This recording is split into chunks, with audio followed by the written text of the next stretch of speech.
अभी जो कार्यक्रम हो रही है पटना में, इस कार्यक्रम में क्यों किया जा रहा है, क्या मांग किया जा रहा है? देखिए, सबसे पहले तो मैं आपके चैनल को धन्यवाद देती हूँ और आप लोग को धन्यवाद देती हूँ, और जितने भी लोग सुन रहे हैं उनको भी मैं क्रांतिकारी नमो बुद्धाय जय भीम करती हूँ। ये क्यों हो रहा है, क्या इसका संदेश देना चाहते हैं बिहार में?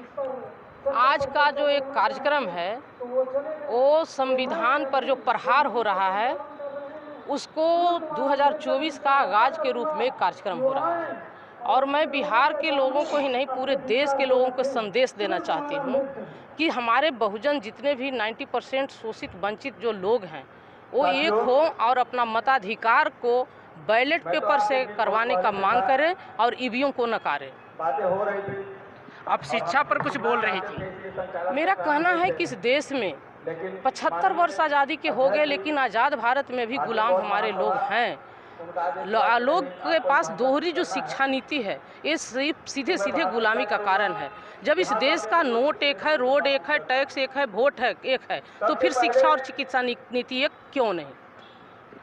और अभी ये प्रधानमंत्री पर भी आरोप लगा रहे थे आप। मैं प्रधानमंत्री जी पर आरोप मैं इसलिए लगाती हूँ कि मैं इस भारत की महिला हूँ और सामाजिक न्याय के वर्तमान में यदि कोई लड़ाई लड़ रहा है तो उसका नाम आदरणीय लालू प्रसाद यादव है, और यदि आदरणीय लालू प्रसाद यादव यदि ये सामाजिक न्याय की लड़ाई नहीं लड़ते तो नरेंद्र मोदी जी को भी प्रधानमंत्री का गद्दी नहीं मिलता। और आज जो प्रधानमंत्री के कुर्सी पर बैठ करके सामाजिक न्याय को नकार दिए हैं और तानाशाह और पूंजीपतियों के पक्ष में काम कर रहे हैं। अब महिला के आरक्षण पर भी बोल रहे थे मंच के, तो मैं क्यों नहीं मांगूं? मेरा 50% आरक्षण है, संख्या है, तो 10% तो स्वर्ण महिलाओं को मिला तो 5% मिल गया, तो 95% जो मेरा 45% जो आरक्षण हमको मिलना चाहिए था वो क्यों नहीं लागू हुआ, और 10% असंवैधानिक स्वर्ण आरक्षण लागू हो गया।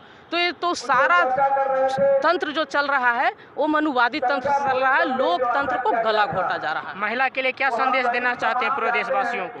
मैं पूरे महिलाओं को कहती हूँ कि 90% के महिलाओं सब एक हो। वो तुम्हारा बेटा का जान छीना जा रहा है, संविधान छीना जा रहा है, शिक्षा छीना जा रहा है, और शिक्षा ही संविधान इस देश के शोषित वंचित का जान है। सर, आप भीम के एक एक झंडे में 10,000 हाथी का बल है। एक व्यक्ति झंडा संभालता है तो उसी के ग्रंथ के मुताबिक उस व्यक्ति में 10,000 हाथी का बल है, और उस झंडे में और उसके डंडे में भी उतना ही बल है। जो भ्रम में है अपना भ्रम तोड़ ले, वरना मानवतावादी विचारधारा के समर्थक भीम के बच्चे सबका सम्मान करना जानते हैं, अपमान करते ही नहीं हैं। हम भीम के बच्चों को छेड़ना बंद करो, वरना भीम के बच्चे छोड़ेंगे नहीं, एक एक बाल का कबाब बना देंगे। धन्यवाद। क्या आप क्यों आए थे कार्यक्रम में? हम बौद्ध धर्म में आए थे, और भारत जो है प्राचीन से ही बौद्ध की रास्ता पर ही चल रहा है, और यहाँ के लोगों में बुद्ध का ही विचार है। यहाँ के लोग मानव एक समान की बात करता है, और सभी कोई पूजता है, बुद्ध को पूजता है, लेकिन जानता नहीं है।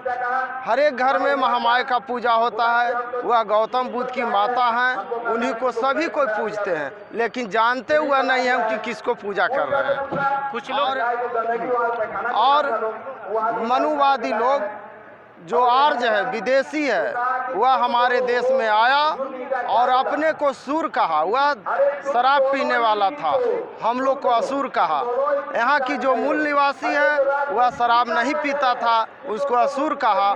फिर उसके बाद अपने को देव कहा, हम लोग को दानव कहा। हम लोग दान देने वाले हैं, वो लेने वाले हैं। अभी के समय में ओबीसी, एससी, एसटी है, और अभी के समय में वह स्वर्ण है। तो हम पूरे बिहार वासियों को यह संदेश देना चाहते हैं कि ओबीसी, एससी, एसटी एकजुट हो और एक जगह वोट दें, ताकि मनुवादियों को खरीद कर फिर समुद्र को उस पार कर दें। जय भीम, नमः बुद्धाय सर जी। गौतम बुद्ध जी ने सारनाथ में जो पहला प्रवचन दिए थे वो भारत के राष्ट्रीय प्रवचन बना, और ये कथावाचक जन्मों जन्मों तक कथा कह रहे हैं, लेकिन राष्ट्रीय कथावाचक नहीं बना है आज तक। मधुबनी जिला में प्रखंड मधवापुर शहरघाट में पंचशील बुद्ध विहार वहाँ पे बनाया हूँ सर जी। सब आप सबसे आग्रह है, हाथ जोड़ता हूँ कि वहाँ पर आइए और थोड़ा समर्थन कीजिए। मैं अकेला गरीब का बेटा हूँ, जो दिल्ली में कमाता हूँ मजदूरी, फिर भी लेकिन बुद्ध विहार बनाया हूँ और माता सावित्री फुले के नाम से आश्रम करूँगा, मतलब चलाऊँगा सर जी। मनुवादी ये क्या है? मनुवादी जो है